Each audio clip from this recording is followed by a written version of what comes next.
And then going to the third part is my advice for engagement ring.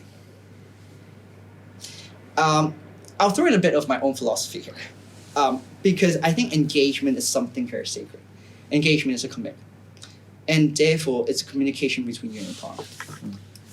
It doesn't matter if it's lab grown or it's natural. For me, it's a formality.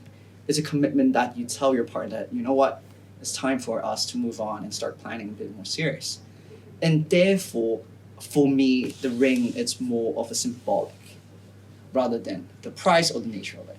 Like some of my friends have just like, they make their own rings, right? But I think for people who are looking for engagement ring, my first thing is, number one, make sure that's the right person. Right? Very true. Make sure that's the right person. Make sure you guys are having good communication. Making sure that you're adaptable and you want to spend your rest of your life with this guy or this girl. Because I think that will be the crux instead of the ring. The ring's just formality. But going from there, I guess, as I mentioned, communication is the key. Because each couple will have their own value.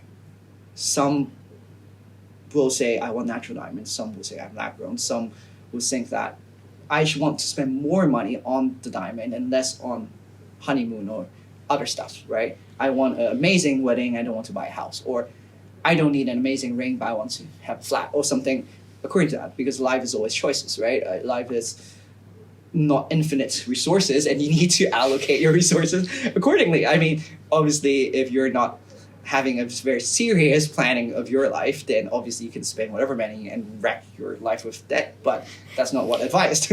And therefore, the first thing I always say is communication, right? Make sure you sit down with your partner, rank your priorities, and try to have your financial plan down.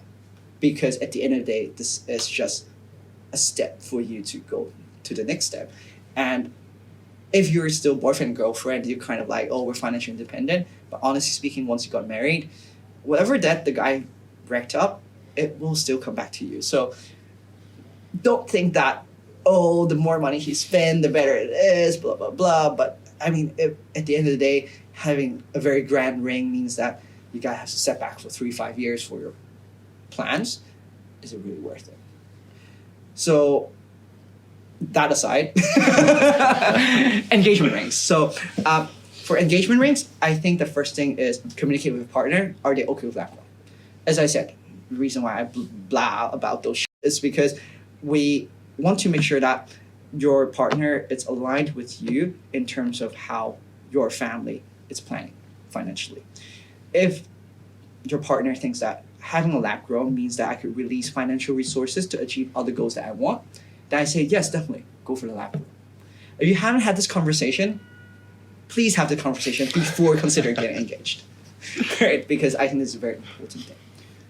If the final answer is you guys decided a natural diamond is what you want, then go for it. If lab-grown diamond gives you the financial flexibility for other things, then go for lab-grown diamond. But essentially, I think this is a communication mistake. About the size, color, cut, clarity, I think all these is really a conclusion of what just came.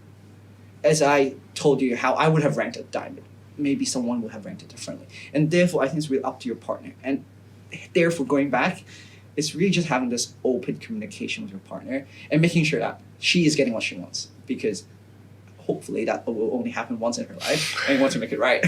And therefore, just make sure that communication is there. I think that's what my advice would be. Well, that's great. And first,